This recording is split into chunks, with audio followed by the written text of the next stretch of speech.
Buenas tardes. Hoy presento para la asignatura de Investigación Tecnológica Avanzada a doña Elisenda Villena, especialista en seguridad e investigación en el ámbito tecnológico.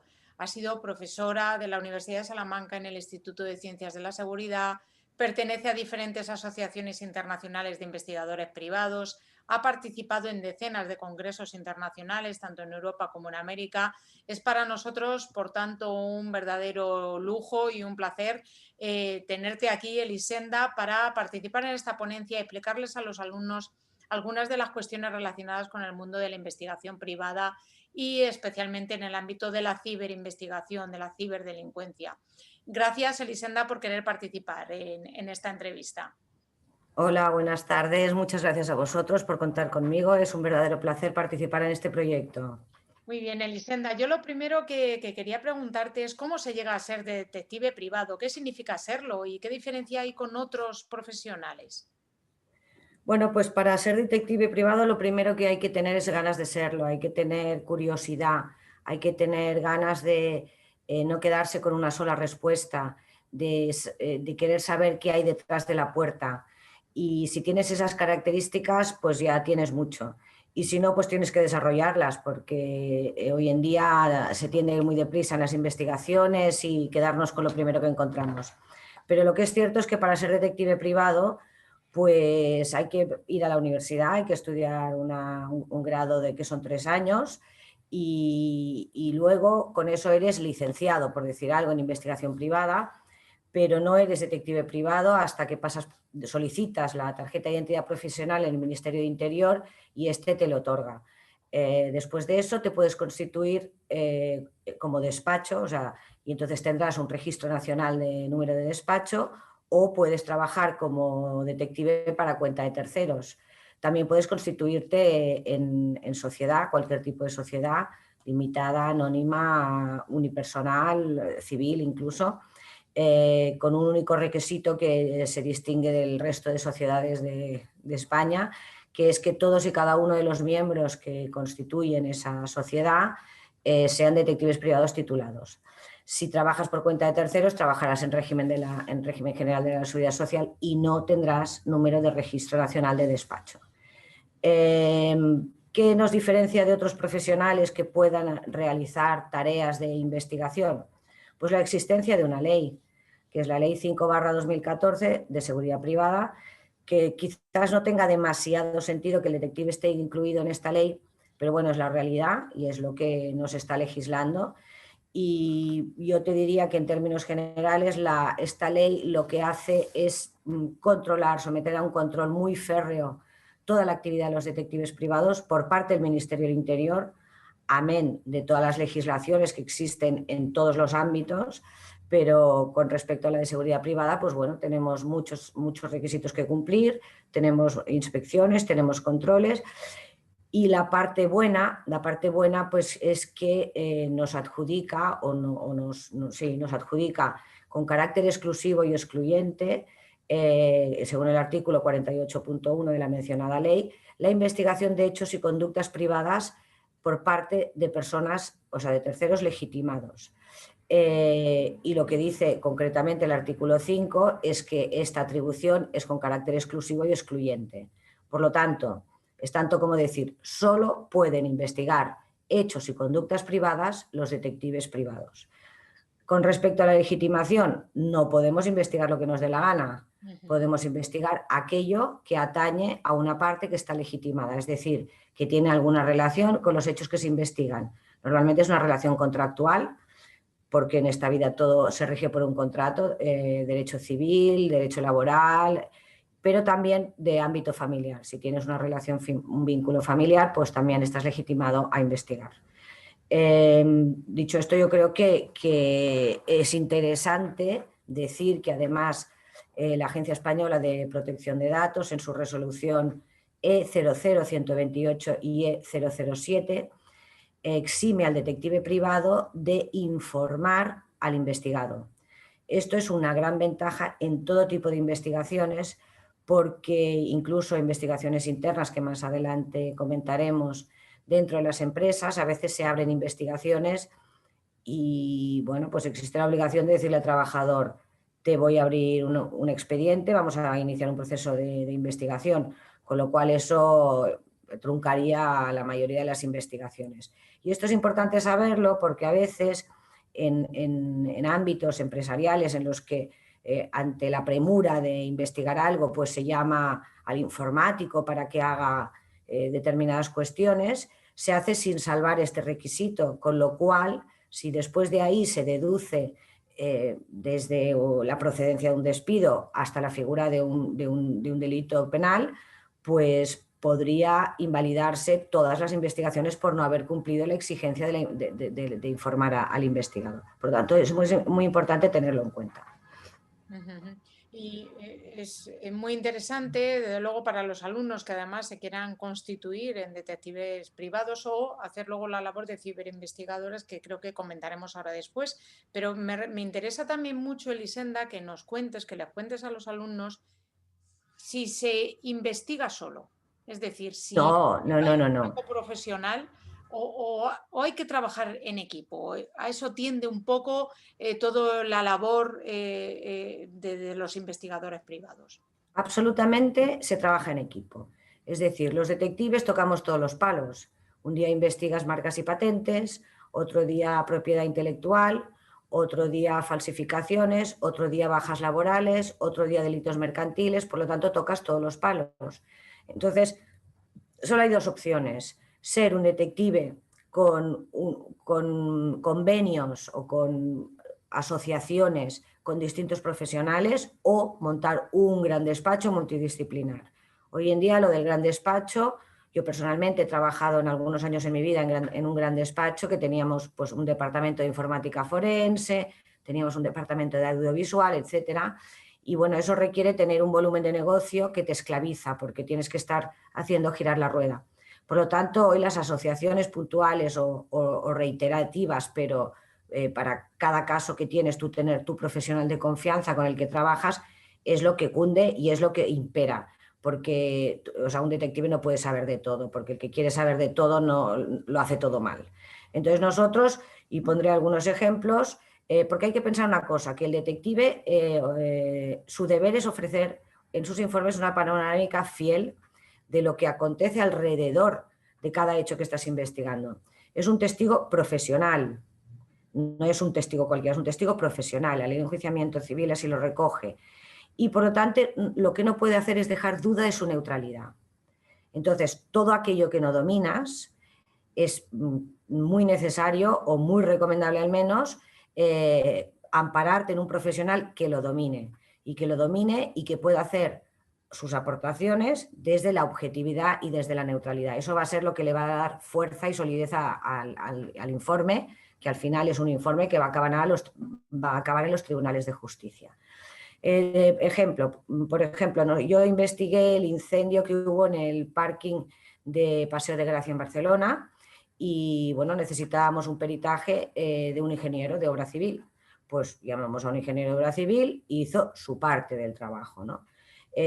Otros ejemplos que suelen darse mucho y que incluso han saltado en prensa son las reclamaciones de paternidad. Son asuntos en los que se suele requerir pruebas de ADN. Antaño yo misma estaba habilitada para un laboratorio de ADN en las que nos hacían unos cursos y nos preparaban para poder recoger las muestras de ADN siguiendo la cadena de custodia. Nosotros, ¿qué hacíamos? Sometíamos bueno, eso se sigue haciendo, sometemos al posible padre o madre a un seguimiento férreo y en el momento en que tenemos oportunidad recogemos material para hacer el ADN. ¿Qué ocurría?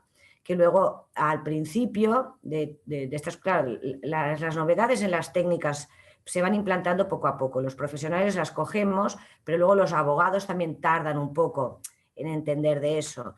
Y entonces, ¿qué ocurre? Al principio cuela todo, ¿vale? Pero cuando te encuentras enfrente un abogado contrario que es un poco ducho en la materia, pues cuidado. ¿Qué sucedía? Pues que de repente un abogado se le ocurrió decir, oiga, yo pongo en duda esta cadena de custodia, porque al final el trabajo del abogado es desmontar tu informe, desmontar tus pruebas.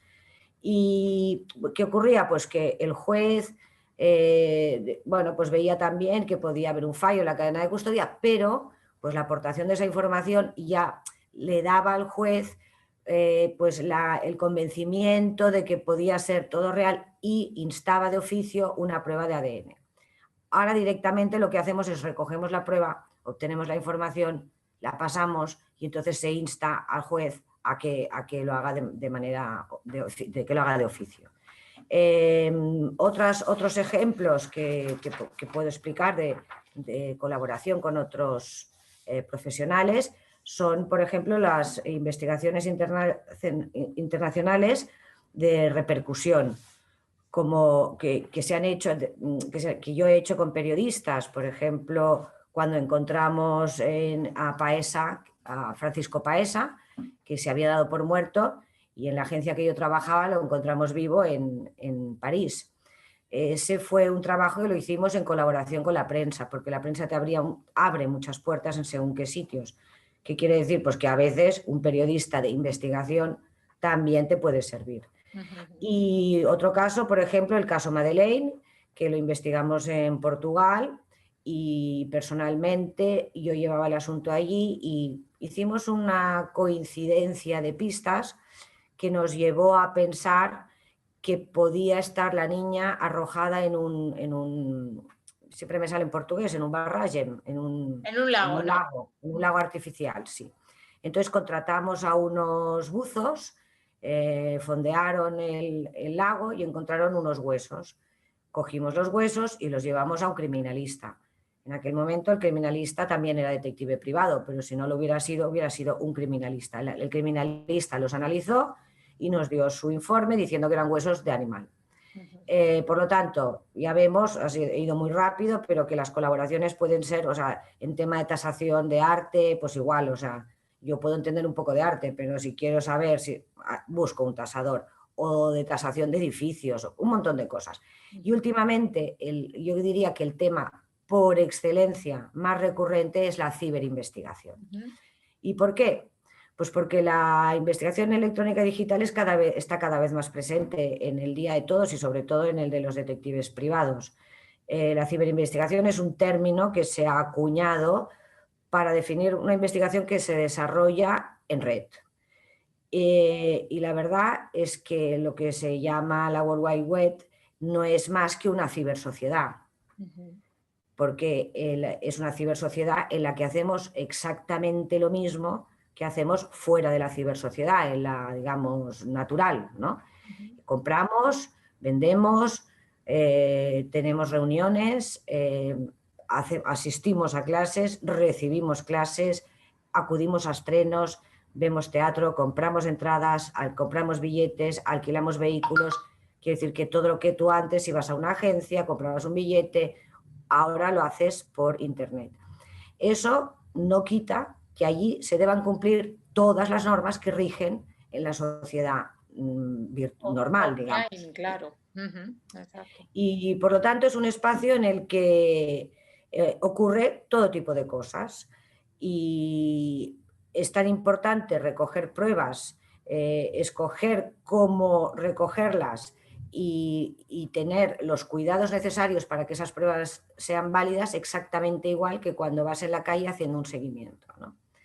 Entonces, el tema de la ciberinvestigación hoy en día lo que nos proporciona es una información muchas veces previa a otros temas de investigación, o sea, dentro de un tema de investigación, el obtener una información previa, porque es muy rápido y sobre todo los que saben, bueno, son unos cracks y obtienen información de muchos sitios que nos viene súper bien, ¿no? En estos casos es que podemos tener la misma variedad de casos que he contado casi en red, ¿no? Un ejemplo, dentro del compliance, vosotros sabéis que en 2015 ya se formalizó el tema de la responsabilidad penal de las personas jurídicas y eso conlleva el desarrollo del compliance o cumplimiento en español, que significa que tiene que haber toda una serie de protocolos en la empresa para evitar la comisión de un delito. Eso al principio era el compliance penal, pero hoy en día ya es un compliance extenso, amplio, que cubre todas las áreas de una empresa, ¿vale? Hay el compliance laboral, el compliance penal y tal. Entonces, dentro de ese sistema hay que tener un código ético, un canal denuncia y, lo que como digo, un MPD, que sería el modelo de prevención de delitos, pero bueno, ahora sería pues una serie de protocolos de actuación. Dentro de estos protocolos, claro, ¿qué se intenta hacer? Se intenta lo que se llama una defensa ex ante, ¿no? Para cuando pase, yo, empresa, voy a poder demostrar que he hecho todo aquello que estaba a mi alcance para evitar la comisión del delito. Y en este asunto hay una figura muy cotidiana, que es el informe de idoneidad. Antaño le llamábamos informe prelaboral, que quizás se entiende más rápidamente. El informe de idoneidad es un informe que se hace con respecto a todos aquellos cargos que van a tener capacidad de decisión o que van a manejar fondos, por ejemplo. Entonces nosotros lo que hacemos pues es cogemos ese informe, cogemos el currículum que el candidato ha presentado y lo verificamos. No solo lo verificamos, sino que ampliamos la información. Entonces, depende de la profundidad con que se quiera hacer ese trabajo, pues hoy en día, como decimos, hay que mirar la cibersociedad. Entonces, hay que mirar, por ejemplo, pues, qué dice ese señor en las redes sociales, qué amigos tiene. Imaginemos que vamos a contratar a un director comercial para toda España o toda Europa y resulta que tiene una estrecha amistad con el director comercial de mi competencia. Bueno, pues a lo mejor será un fantástico profesional, pero los riesgos de que un día en una comida de amigos suelte algo que a mí no me interesa que se suelte es un riesgo. Todo esto se hace pues con ciberinvestigación, ¿no? Después hay lo de el modelo, o sea, la perfilación digital del candidato, que es que expresa con sus actuaciones o con sus intervenciones en las distintas redes sociales, porque todo y que no puede haber, o sea, no hay que tener en cuenta pues ni las tendencias políticas ni las tendencias religiosas a la hora de contratar a un candidato. Lo que es cierto es que un señor empresario, si no quiere tener en su casa un independentista, pues no lo va a contratar y tiene el derecho de contratarlo o no. Y todos sabemos que hoy en día la facilidad que tiene Twitter, sobre todo en caliente, de decir maldita sea este o vaya lo que ha dicho el otro, pues eso deja un rastro, todos lo sabemos, imborrable y que buscando se encuentra. Eso también es un trabajo típico y propio del ciberinvestigador. En temas como due diligence, pues también son como bastante imprescindibles, porque cuando se hace una due diligence, la empresa lo que da es una información normalmente muy pensada al posible comprador, ¿vale? Entonces, por ejemplo, nosotros trabajamos no hace mucho en un tema que la colaboración de los ciberinvestigadores fue muy interesante, en la que se habían hecho unas ofertas por parte de esa empresa para vender mucho, ¿vale? Las ofertas se hacían por internet. No eran ofertas que tú encontraras un flyer en las tiendas o algo, eran ofertas que se hacían en internet y por lo tanto había que buscarlas. Y esas ofertas implicaba que estaban vendiendo productos a precio de coste, ¿vale? Entonces, ¿eso qué hizo? Pues que claro, aumentaron las ventas en los 4 meses anteriores a la venta, a la due diligence, aumentaron las ventas a unos niveles grandiosos, pero no era porque hubieran ganado cuota de mercado, sino porque estaban perjudicando su propio negocio, porque vender a precio de coste a nadie le interesa, ¿no? Hay otros temas como, por ejemplo, claro, quizás perdona, Elisenda, para los alumnos también. Pero precisamente en este caso lo que se evitaba era una estafa. Y a través de esta ciberinvestigación, claro, se trató de prevenir ese delito de que la persona, ¿no?, para la que estuvieran haciendo la due diligence, en la que se estaba valorando la empresa, pues viera y detectara que realmente no eran correctas. Sí, correcto. El trabajo era este. Yo la verdad que no tengo conocimientos penales suficientes como para calificarlo de estafa, porque las ventas realmente se hacían, ¿no? No sé si sería una mala praxis. Penalmente yo no lo califico, pero bueno, lo que había era un engaño, por supuesto, o una modificación de números, ¿no?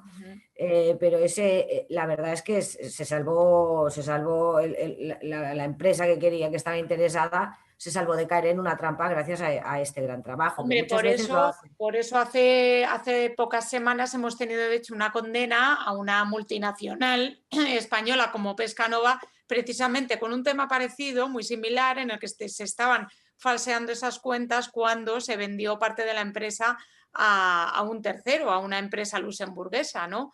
Con lo cual, exacto, o sea, es muy importante esa labor del ciberinvestigador, porque efectivamente, aunque no califique penalmente, para eso está luego el abogado, que claro, es el que tiene que darle, claro, forma a esa posible, ahí en ese caso, prevención, con lo cual no habría llegado, entiendo, a nada más, o si acaso una tentativa de delito, pero muy, muy importante esa labor del investigador.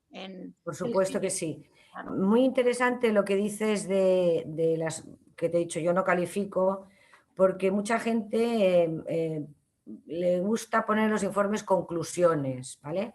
Una cosa es conclusiones a modo de resumen de tus investigaciones y en tus conclusiones pones, el señor cojea, porque lo he visto cojear. Claro. El señor sale a las 9 de la mañana, pero no puedes decir, el señor incurre en un fraude, porque eso lo dice el juez. Exacto. Y además a los jueces no les gusta que tú hagas lo que no te toca hacer. Es un apunte interesante para todos aquellos que hacemos informes. Y porque supone además una pérdida de objetividad y ahí los abogados sí que invalidamos el informe muchas veces por eso, esas conclusiones claro, en las que está haciendo valoraciones subjetivas que no compete al propio investigador, claro. Exactamente. Y el tema que quería tocar ahora, que es el tema de las localizaciones o los balizamientos.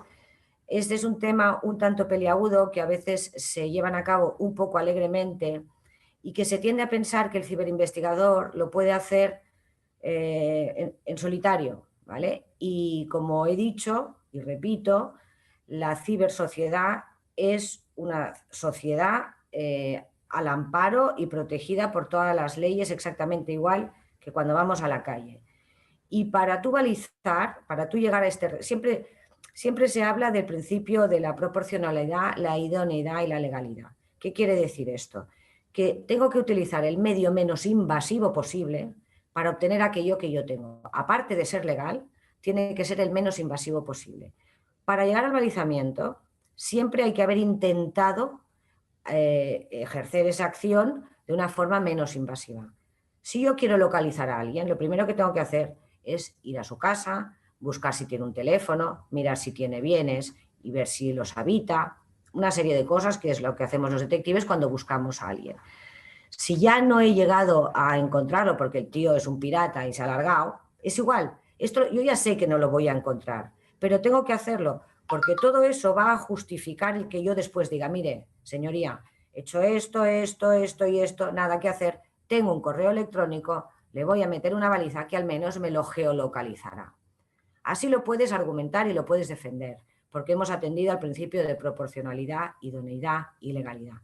Si no, puede ser que encuentres un abogado delante tuyo que diga, oiga, ¿usted qué se cree que es la policía? ¿Vale? Entonces, pues en estos temas hay que tener mucho cuidado. Los balizamientos GPS para vehículos, pues que son absolutamente legales y están aprobados por la jurisdicción de, creo que son ya 7 audiencias provinciales, ha admitido que es un recurso legal y que no es más invasivo que el propio detective, porque el detective está físicamente, lo ve, lo escucha, mientras que el localizador solo te da una posición GPS. Pero, sin embargo, sí que hay sentencias que han tumbado informes en los que se ha utilizado de forma exclusiva el GPS. Entonces, eso no es válido. Eso hay muchas sentencias en contra de esa actividad. El GPS es una herramienta que ayuda al detective, por ejemplo, si tú has de seguir un director comercial durante 15 días, pues no hay Dios que lo aguante si no le vas dejando distancia. Además hacen un montón de kilómetros y es salvaje. Entonces le pones un GPS, le dejas distancia, luego cuando llegas al polígono industrial te acercas y eso lo hace más llevadero. Esa utilización de balizamiento sí está admitida, el balizamiento por sí solo no. Después tenemos en el tema de los balizamientos, hay muchas veces que es totalmente imprescindible. Últimamente estamos trabajando bastante, yo colaboro de forma constante con un equipo de ciberinvestigadores que son magníficos y resuelven un montón de casos, pero siempre trabajamos en equipo, pues porque les hace falta eso. O sea, ellos de repente tienen un tema y me dicen, Elisenda, ¿cómo lo hacemos? Y digo, pues mira, vamos a hacer primero esto, esto y esto, ¿no? Un tema muy clásico, pues los ataques en redes sociales a personas más o menos famosas, el desprestigio, ¿no? Hemos estado haciendo un tema que, bueno, hemos tenido que hacer muchos balizamientos porque es una persona que está aquí y allí. Y entonces nos ha dado distintas IPs, nos ha dado distintas localizaciones y un poquito para poder después, porque claro, ya sabemos que tampoco el balizamiento no es la bola de cristal, no te va a dar el nombre, el apellido de la persona y todo, te va a dar como mucho el dispositivo que está utilizando y te va a dar una geolocalización, poquito más, entonces, y una IP. Entonces sí que cuando tienes la IP puedes denunciar, puedes ir a la policía aportando todos esos datos y puedes decir, señorías, que si yo no hago esto, ¿a quién denuncio? Volvemos a la justificación. Claro, a la unidad, claro, ¿Vale? O sea, no tengo otro medio a mi alcance para obtener esa información que hacer esto.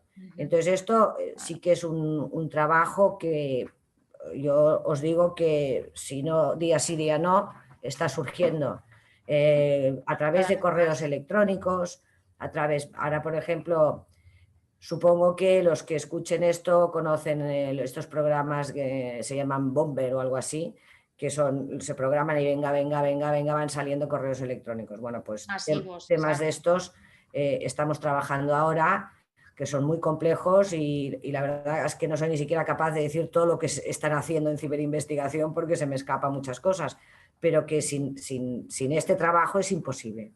Quiero decir que los ciberinvestigadores son ya una herramienta imprescindible, esencial para cualquier detective privado que investigue, porque para todo.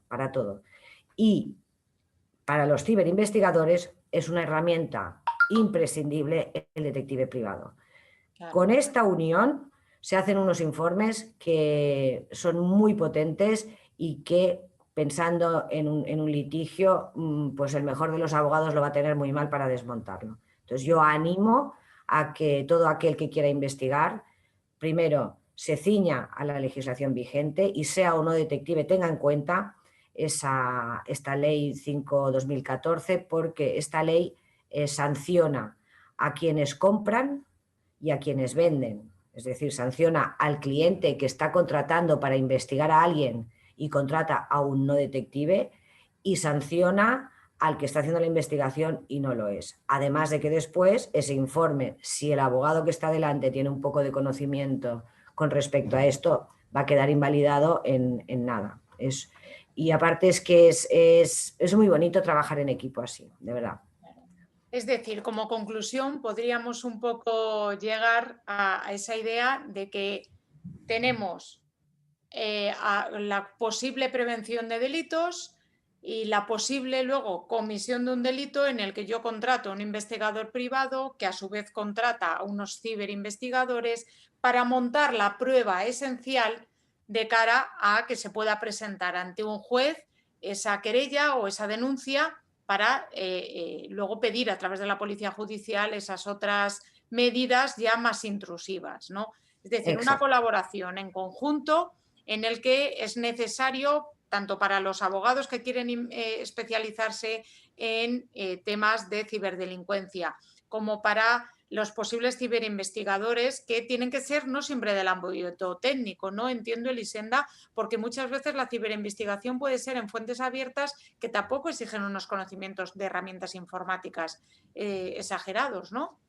No, claro, o sea, es que la ciberinvestigación es, a ver, todos ciberinvestigamos, o sea, cuando tú estás planeando un viaje y te pones a mirar ofertas, estás ciberinvestigando, o sea, estás obteniendo distintas informaciones dentro de la red, estás metiéndote en distintas webs.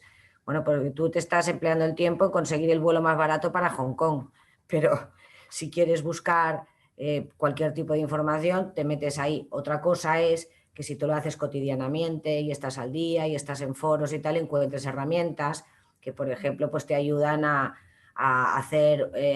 mira, en compañías de seguros muchas veces nos contratan para ver si existe connivencia entre el accidente y el accidentado, ¿no? Entonces, pues muchas veces se descubre porque resulta que el que tiene el latigazo cervical, porque se lo ha dado el otro, pues que son amigos en Facebook y es el novio de la prima y no sé qué, ¿vale? Entonces, pues esto es ciberinvestigación. Tú puedes entrar en el Facebook de alguien, ir mirando, buscando a ver si tiene alguno que se apellide así, o puedes utilizar una herramienta que hace esa relación. Claro. Por lo tanto, todos ciberinvestigamos, sí, pero el que, como en todo en la vida, el que se especializa en eso acaba adquiriendo pues una serie de ayudas y cosas que los demás no sabemos, y lo que a mí me costaría 10 horas, el otro te lo hace en 10 minutos. Exacto. Y por tanto, muchas veces contratan al detective y el detective necesita al ciberinvestigador, y muchas veces contratan porque el empresario no tiene, porque le pasa lo mismo, el empresario no sabe de todo. Entonces el empresario contrata a un ciberinvestigador y es el ciberinvestigador que le dice, oiga, yo trabajo en equipo porque hay que hacerlo así. Por eso insisto en lo del equipo. Es como en las empresas cuando hacemos las investigaciones internas, que antes he hecho un apunte. Las investigaciones internas en la empresa muchas veces pasan por indagar dentro del ordenador del individuo o dentro del móvil del individuo en cuestión, ¿no? Y primero, pues lo primero que hay que saber que si tienen firmadas las políticas TIC, si ya sabe el empleado, o sea, se le ha avisado al empleado de que ese ordenador que le ha dado la empresa es de uso exclusivo para el trabajo y el móvil es de uso exclusivo para el trabajo, porque si no lo ha firmado vas a tener un problema. Si lo ha firmado, lo puedes hacer, pero no deja de ser una investigación, ¿vale? Y si no lo ha firmado, es imprescindible para poder hacer algo, que entonces lo que se puede hacer es segmentar, es decir, yo solo voy a buscar dentro de ese ordenador los correos enviados con la cuenta de correo de la empresa y no voy a tocar nada más. Exacto. Pero para eso vamos a tener que volver a justificar lo del principio de la legalidad, proporcionalidad y idoneidad, porque ahí te puedes pillar los dedos muy fácilmente. Entonces es importante tener en cuenta que todo lo que es investigar dentro de aparatos, ya no en la red, sino dentro de los aparatos, hay que tenerlo muy bien atadito, porque si no la violación del secreto de las comunicaciones puede caernos, pero así. Este es la espada de Damocles de los investigadores, es igual detectives, ciberinvestigadores, es el derecho a la privacidad, el derecho a la intimidad y el secreto de las comunicaciones. Y yo recuerdo un caso que habíamos hecho unas fotografías en un jardín que estaba protegido por una valla que hacía 1,70 m la valla. Yo personalmente mido 1,60 m. Y el abogado contrario me dice, ¿usted utilizó algún sistema para poder obtener estas imágenes? Y le digo, no, ninguno. Y me dice, pues yo creo que usted no mide 1,70 m. Y le digo, bueno, me subí en la rueda de un coche. Me dice, entonces usted utilizó un sistema para hacer la fotografía. Y claro, yo me quedé así como a cuadros porque lo llevaba todo súper preparado, pero eso me sorprendió.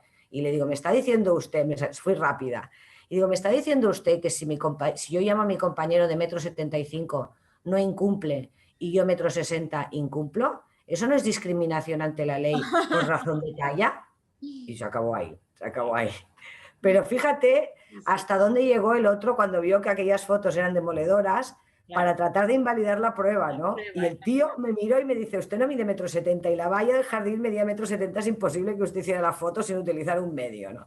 O sea que te puedes encontrar con profesionales que son muy quisquillosos y, bueno, que hacen muy bien su trabajo al fin y al cabo, ¿no? Por lo tanto, tenemos que estar muy bien preparados y reitero la necesidad de trabajar en equipo, porque, o sea, el ciberinvestigador, el detective y el abogado, por supuesto, porque al final el abogado es el que va a utilizar las herramientas y tú tienes que darle una herramienta que se encaje perfectamente en su mano para que la pueda manejar muy bien.